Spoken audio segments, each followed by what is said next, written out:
So when I'm making a drum and bass beat to start with, I like to put it in sort of empty gaps as well, because you've got the kick on its own, snare on its own, and I'm just going to grab this and create a groove, even though it looks a bit weird. Actually, I'm going to grab another one so it's easier to follow, so it feels like this. Get rid of them. What am I doing? Right, there we go. I'm going to put a little fade on it, and I'm going to just put it in all the gaps. Hold on, that one there. So now we've got, need to put another kick in here. Put the loop on, wherever it is. Here we go. I don't like that. Let's go back to that one. I'll just do that again. I should have stuck with what you guys said.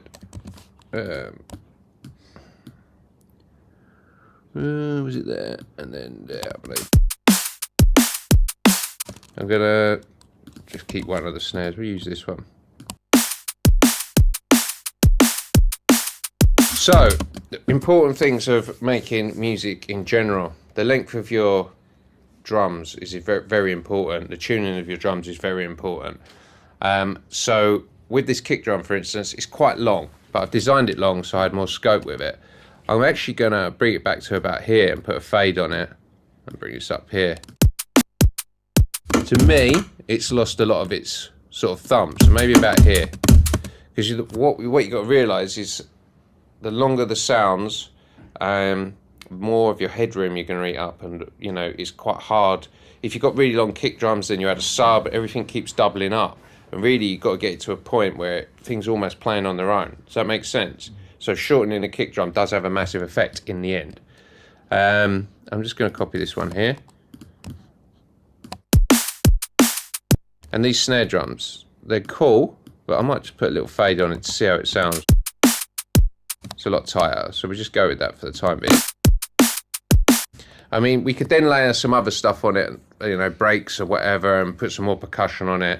But at the moment, I'm just going to go with that. I'm just going to rename this kick. And this one's snare. And this I'll just call it percussion, perk. And then I'm just going to group it because I want to put an analyzer on it so we can see it.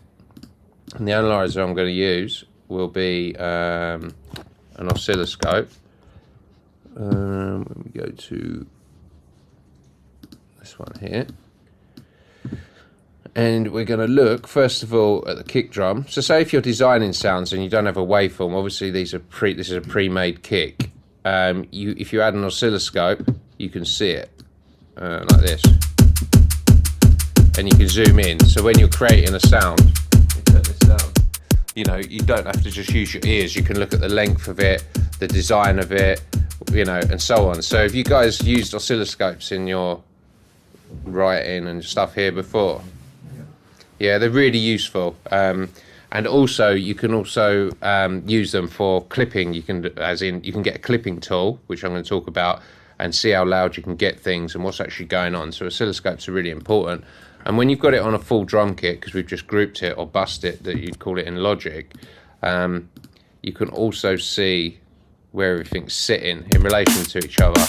Like the snare drum was made to 0 decibels, so, but sometimes your ears, you can trick you, and you might be like, oh, the snare's really loud, but you see it on an oscilloscope, and you realise it's not actually as loud. And then, but there's ways and there's reasons for that, and you have to figure out why certain things don't sound very loud, even though you can see they are on the spectrum of this oscilloscope, and that would be due to like perceived loudness and EQing things and making things stand out, or some compression and stuff like that.